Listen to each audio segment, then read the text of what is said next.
Hi, I'm Master Corporal Lemaire. I work at 426 Transport Training Squadron in Trenton. I'm an aviation technician instructor and have been in service with the Canadian Armed Forces for 12 years. For as long as I remember, my parents have always stressed the importance of being active. When I joined the Canadian Armed Forces, it was a defining moment in my life, and I really got to appreciate the benefits of having a good physical condition. A few years ago, I joined the Canadian Armed Forces triathlon team, and that's when my brother and I started training together a lot more. Just loved doing all these sports together. 2 years ago, he was in Mont-Tremblant, Quebec, training for the Ironman and had an unfortunate cycling accident. My brother passed away on that day in Mont-Tremblant. Following my brother's death, I was lucky enough to be selected by Subaru as the recipient for their Road to Kona program. They enabled me to compete at the Ironman World Championship in Hawaii. Considering this was one of my brother's dreams, competing at the Ironman World Championship was an honor for me. The race itself was very difficult, but the training leading to the race was perhaps harder. I actually had a lot of trouble focusing and persevering, and that's when I think I started reflecting on the qualities of a resilient person. Moving forward in life is very important, especially when facing life obstacles. It's crucial to stay honest, positive, and determined. I believe honesty starts with oneself and can be a great asset to help build resilience.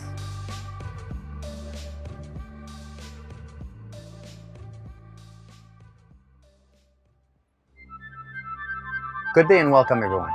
I'm here today to talk about resilience and the different methods used to build and maintain good resilience. Just like you, I've had life experiences that tested my resilience. With that in mind, we've chosen 3 topics that are interconnected with your lives and the future challenges you may have to face. The 3 topics are mental health, bullying, and life challenges. Before we start, I have a feeling that some of you may be wondering, what's resilience and what does it mean?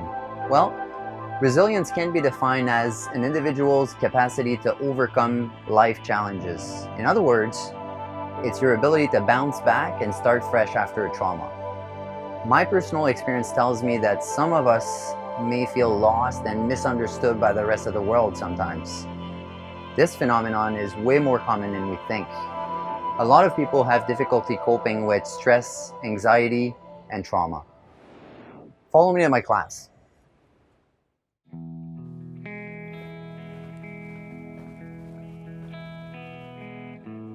Let's start by talking about mental health. More like with physical health, a lot of people have mental health problems. Here are some facts that will help you put things into perspective. According to Statistics Canada, young people have the highest rates of mood and anxiety disorders of all age groups. Almost 11 million Canadians aged 15 and over have at least one family member who has mental health problems. To summarize, it is very likely that you or someone you know will face mental health problems during adolescence. The goal is to be prepared, or as they say, to have a game plan. Over the course of my life, I've experienced mental health problems myself. Following the death of my brother, I felt lonely, lost, and extremely sad. Despite all of my efforts, my condition was not getting better. It was partly due to the support I received from a psychologist that I overcame this difficult stage of my life. You see, the reality is we all need help at some point. Reach out and ask for help, because we're much stronger when we're supported. How we balance our lives has a great impact on our mental health. It is therefore very important to eat healthy, exercise regularly, and obtain an optimal amount of sleep, as well as balancing all the other aspects of your life. It's even more true today with the physical distancing guidelines and the current situation. We can't see our family and friends as much. It may seem impossible to keep going with our daily routine the way we know it, but stay positive because things will get better. Different aspects of life, such as studies, family, personal development, may present challenges and difficulties that will tip the balance to one side or the other. It is therefore very important to stay self-aware and to keep questioning yourself on the required changes to maintain your mental health. At this point, I would like to talk about bullying. In the majority of cases with youth, bullying is at the source of mental health problems. About 37% of young people aged 12 to 17 have been bullied online, commonly known as cyberbullying.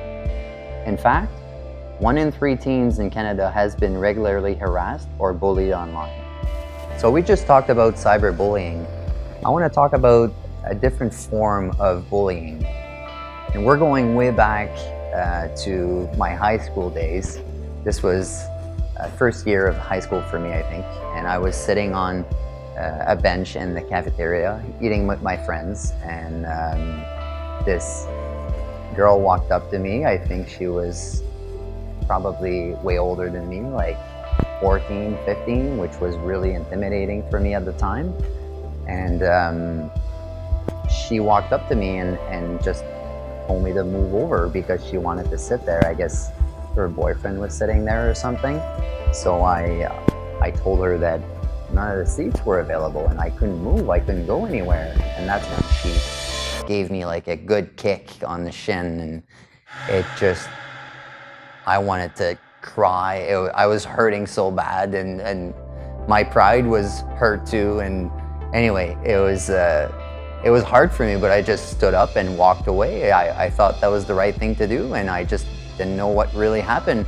But then 3 days later, what had to happen happened. She came back and did the same thing again. So that's when I realized that it was bullying, and I needed to do something. I needed to stand up for myself and say no to bullying. There's more than one good way to become mentally resilient. It's different for everyone, but here's some recommendations to put you on the right track. The first step is to talk to someone you trust, whether it's a friend, a parent, or a teacher. It's not useful to keep things to yourself, since 2 heads are better than 1. Find a positive coping strategy. Read, play, exercise, have fun. Provide a positive outlet for some of your negative feelings will prevent buildup and help you focus on the things you love. Don't forget, honesty starts with oneself. You deserve to ask for help if you need it. Even when you're alone, there's always people available to help. Personally, I've always had the impression that difficult times made me appreciate the good ones even more. My message to you, keep your head up and be proud. Thanks for being with us. Have a good day.